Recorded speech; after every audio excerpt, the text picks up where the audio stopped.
Bab 892. Tak tahukah kau ia sedang hamil?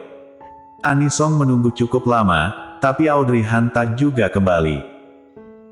Ponsel Audrey Han di meja bergetar, Anisong menatapnya, rupanya Golden Ye mengirim pesan padanya. Tapi Audrey Han tetap belum tampak batang hidungnya. Tunggu ia kembali saja baru membaca pesannya. Anisong kembali meletakkan ponsel itu, tapi setelah beberapa saat, Audrey Han tak juga kembali. Anisong mengerutkan kening, ia merasa ada sesuatu yang janggal. Ia meminta nota pada pelayan, membawa tas dan ponsel Audrey Han, dan meminta pelayan mengantarnya ke toilet. Dan toilet itu kosong, tak ada seorang pun. Bagaimana bisa? Di mana dia? Tanya Anisong pada pelayan. Pelayan itu juga tampak heran. Aku tak tahu, tadi wanita itu menanyakan lokasi toilet padaku dan menuju kemari, tapi aku memang belum melihatnya keluar. Kukira ia mungkin sakit perut, maka aku tak bertanya. Belum melihatnya keluar. Selain toilet ini, apakah ada toilet lain di restoran ini? Pelayan itu menggeleng, tak ada, hanya ini.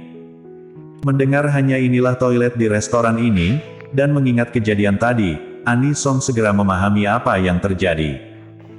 Gawat. Nona, bagaimana jika kita masuk untuk memeriksa? Anisong tersadar dari lamunannya dan berkata, tak perlu, ia tak di dalam. Anisong sudah hampir bisa menebak, kemana Audrey Han pergi. Ekspresinya menjadi dingin. Jerry Yuchi. Anisong berbalik dan hendak keluar, tapi tiba-tiba ia menemukan sebuah lorong, ia pun memasukinya. Ah, kenapa pintu ini terbuka? Kini Anisong semakin yakin akan apa yang terjadi pada Audrey Han. Ia tak menyangka ayahnya, Jerry Yuchi, akan melakukan hal ini. Oh, seumur hidup, ia tak akan menganggapnya ayah lagi. Anisong menyusuri lorong itu dan keluar dari restoran. Tiba-tiba ponsel Audrey Han berdering, telepon dari Golden Ye. Mungkin ia menelepon karena tak juga mendapat balasan dari Audrey Han. Jika ia memberitahunya tentang hal ini, tidakkah masalah akan semakin rumit? Ini masalah antara ia dan ayahnya, tapi Audrey Han ikut terseret. Ia harus membereskannya sendiri. Maka Anisong tak mengangkat telepon itu. Ia mematikan nada deringnya, dan terus berjalan. Setelah ia berjalan beberapa saat, sebuah mobil berhenti di hadapannya dan beberapa pria turun dari mobil dan mengepungnya. Anisong segera mengenali mereka, mereka adalah orang-orang tadi pagi, tapi dua di antara mereka tak tampak. Anisong menatap mereka dan mendengus, kenapa, kalian ingin menculikku juga? Lalu ia mengulurkan kedua tangannya, kau hendak mengikat tanganku atau kakiku? Mendengarnya, pemimpin kelompok itu menggeleng, tidak, Nona Ani, kami datang untuk mengundangmu. Mengundang? Anisong memicingkan mata, untuk mengundangku, kau menculik keponakanku. Pemimpin kelompok itu berkata, inilah cara terakhir yang bisa kulakukan, silahkan masuk ke mobil, Nona Ani. Di mana dia? Tanya Anisong dengan dingin, tetap tak bergeming, jika terjadi sesuatu padanya, aku akan menuntut dan memenjarakanmu. Ekspresi pria itu tampak panik, ia segera menjelaskan. Tenanglah, Nona Ani, selama kau bersedia ikut kami, bawahan kami takkan melakukan apapun terhadapnya.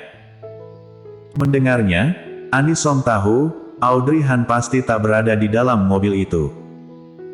Tapi jika ia tak masuk ke mobil itu, ia takkan bisa bertemu Audrey Han. Nona Ani, silahkan masuk ke mobil. Pemimpin kelompok itu telah membukakan pintu dan membuat gerakan mempersilahkan. Anisong akhirnya masuk ke dalam mobil. Di kediaman keluarga Yuchi. Jerry Yuchi duduk di ruang tamu sambil memegang sebuah figura. Di dalam figura itu, tampak sebuah foto keluarga. Jerry Yuchi yang berada dalam foto itu masih sangat muda. Meski telah mencapai usia parubaya, ia masih sangat gagah. Wanita yang berdiri di sebelahnya kurang lebih seusia dengannya, tapi wajahnya sama sekali tak memiliki kerutan. Ia tampak sangat anggun, sopan, dan berkelas. Dan di sebelahnya tampak dua anak, satu tinggi dan satu pendek, saling bergandengan tangan dan berangkulan, tampak sangat dekat. Saat itu, keluarga mereka sangat harmonis. Tapi kini, dari keluarga itu, hanya tersisa Jerry Yuichi seorang. Dengan jari yang telah keriput, Jerry Yuichi mengelus wajah istri dan putri-putrinya di foto itu. Perlahan, matanya berkaca-kaca. Hansen Yu yang berdiri di sebelahnya mendesah melihat kejadian itu.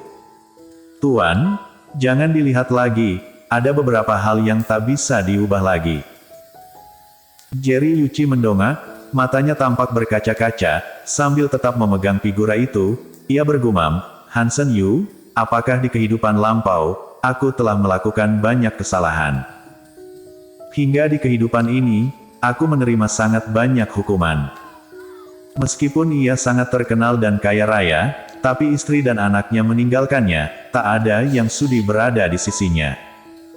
Sejenak, Hansen Yu tak tahu harus berkata apa. Kondisi pria tua ini memang cukup menyedihkan. Saat mereka terdiam, tiba-tiba seseorang masuk. "Tuan, Nona Ani datang." Hansen Yu dan Jerry Yuichi terkejut, lalu saling bertatapan. Hansen Yu tersenyum, "Tuan, lihatlah, Tuhan masih baik padamu.